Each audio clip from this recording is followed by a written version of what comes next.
Even those that do not claim Jamaican heritage, like Kamala Harris, you claim them. But you want to tell me, a born and grow Jamaican, you want to tell me who used to be at the river, that I don't qualify to speak on issues?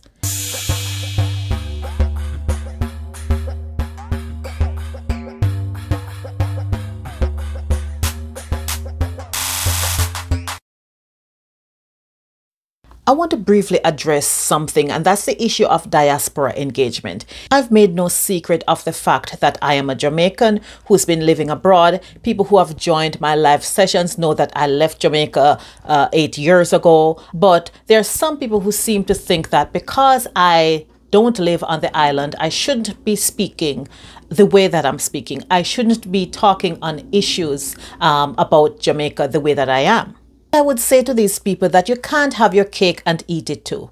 Because one, when Jamaicans overseas are very successful, are highly successful, you want to claim them as Jamaicans. Even those that do not claim Jamaican heritage, like Kamala Harris, you claim them. When Jamaicans have a one drop, their great-great-great-grandparent was Jamaican, you claim that lineage to Jamaica. But Jamaicans who are born in the country and who are still very much tied to the country, but for their physical, geographical location, you want to silence those Jamaicans. If I were doing videos that said everything in Jamaica is so nice and beautiful and pretty, and I was basically doing like a tourist board ad, would you have a problem? Would you be telling me, a Jamaican, that I shouldn't be talking about Jamaica because I don't live there? Adele went to Jamaica and did her little cornrow China bomb thing, and you all claimed her as Jamaican. Tom Hanks did his little, I don't know what that was, sound like water in my mouth, and you claimed him as Jamaican. Celine Dion is an honorary Jamaican. But you want to tell me, a born and grow Jamaican who actually born in a granny back room at Westmoreland, you want to tell me who used to be at the river? You want to tell me that I don't qualify to speak on issues because I don't live there? Well, first of all, your government doesn't agree with you. The Ministry of Foreign Affairs actually has a whole policy document on diaspora engagement that lays out very clearly the goals it has to have Jamaicans in the diaspora very much involved and engaged in the affairs of the country. So that's number one.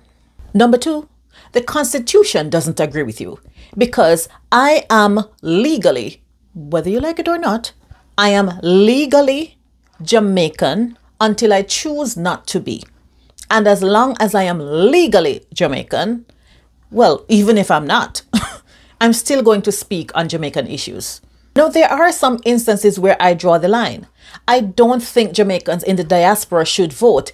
Every now and then I hear that proposal float around and I shut it down immediately. I don't think that Jamaicans in the diaspora should be impacting policy in a way that we don't have to live with.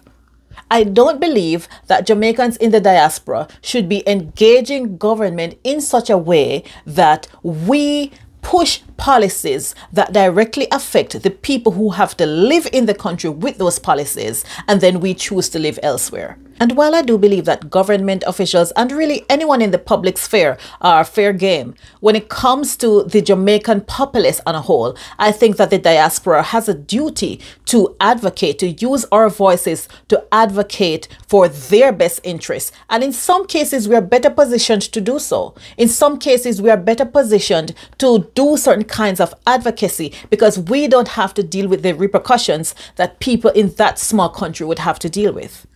Anyway, I say all that to say I'm going to continue speaking and using my voice to advocate for the masses of the Jamaican people. And as we used to say on the playground, if you don't like it, bite it.